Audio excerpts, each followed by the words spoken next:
Gaya dan energi. Pernahkah kamu bermain tari tambang? Apa yang dilakukan saat bermain tari tambang? Ya, tentu orang akan melakukan tarikan terhadap tali, atau bisa kita katakan orang melakukan gaya terhadap tali.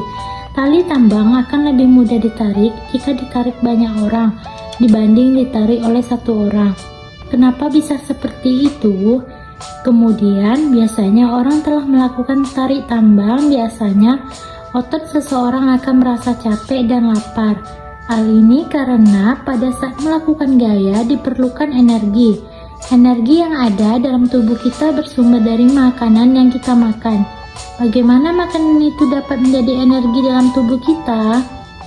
Ayo pahami peta konsep gaya dan energi. Pengertian energi, bentuk energi mengalami perubahan energi.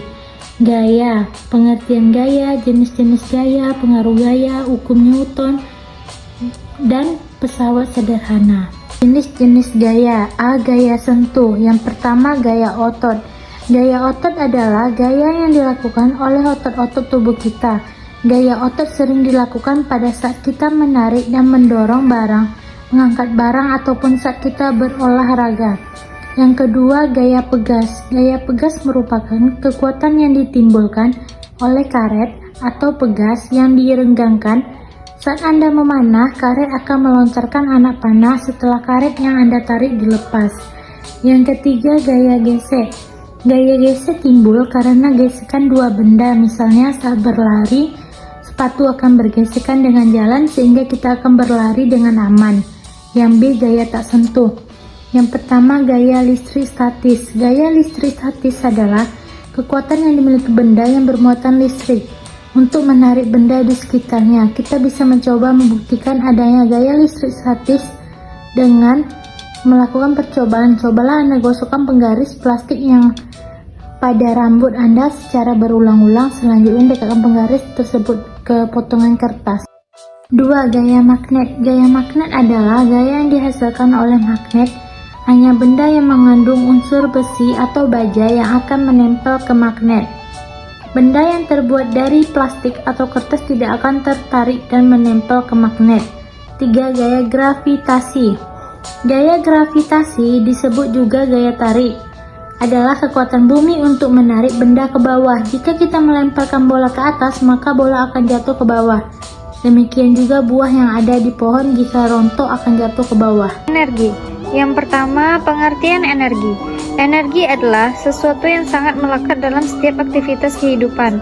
Secara sederhana, energi dapat diartikan sebagai kemampuan suatu benda untuk melakukan suatu usaha. Yang kedua, ada bentuk energi. Yang pertama, energi dari minyak dan gas bumi.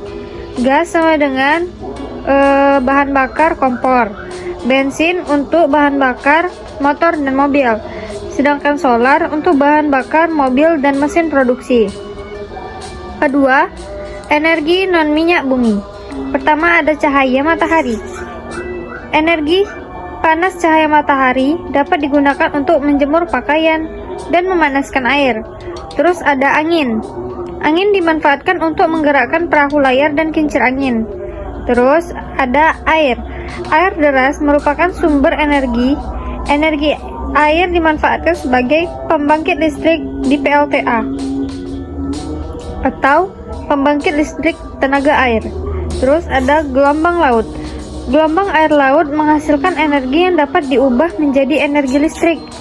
Bahan bakar bio merupakan bahan bakar yang berasal dari tumbuhan maupun hewan. Tumbuhan sumber bahan bakar bio antara lain seperti kelapa sawit, jarak, bunga matahari. Hewan bisa menghasilkan biogas yang diproduksi dari kotoran hewan yang diuraikan dengan bantuan bakteri. Gas yang dihasilkan bisa digunakan sebagai sumber energi panas pada kompor pertama yang besarnya sama tetapi berlawanan arah. Terus ada energi kinetik. Energi kinetik ini merupakan energi yang dimiliki suatu benda yang bergerak. Terus ada energi potensial. Energi potensial ini merupakan energi yang dikandung suatu materi berdasarkan tinggi rendahnya kedudukannya. Terus ada energi panas atau kalor. Energi ini merupakan energi kinetik, rata-rata gerakan partikel-partikel penyusunan materi. Terus ada energi listrik. Energi listrik ini merupakan energi yang diakibatkan oleh gerakan partikel bermuatan dalam suatu media atau konduktor karena adanya benda potensial antara kedua ujung konduktor.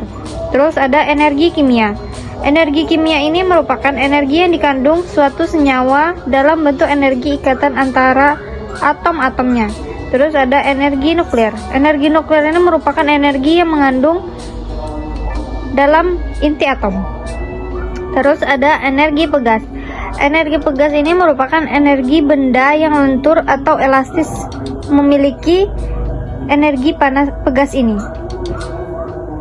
Terus yang ketiga, perubahan energi.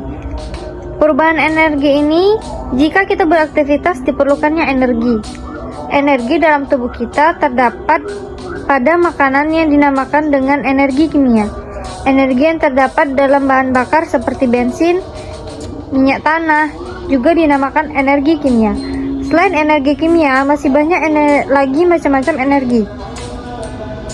Seperti energi listrik, energi cahaya, energi bunyi, energi kalor, dan sebagainya. Energi tidak pernah habis, tetapi hanya berubah bentuk. Contohnya, perubahan energi antara lain. Yang pertama, ada energi listrik berubah menjadi energi panas atau kalor. Contohnya seperti setrika, kompor listrik, dan solder. Terus yang kedua, ada energi berubah menjadi energi cahaya. Contohnya bola lampu dan lampu neon. Yang ketiga, ada energi listrik berubah menjadi energi gerak. Contohnya kipas, angin, dan mainan mobil. Terus yang keempat, ada energi berubah menjadi energi suara. Contohnya seperti radio, bel listrik, alarm, dan sirine. Terus yang terakhir, ada energi listrik berubah menjadi energi kimia. Contohnya tuh seperti pengisian akumulator atau dibaca aki atau charger batu baterai. Setelah Ananda membaca dan menganalisis materi, selanjutnya ayo diskusikan dan kerjakan lembar evaluasi untuk mengetahui sejauh mana pemahaman Ananda.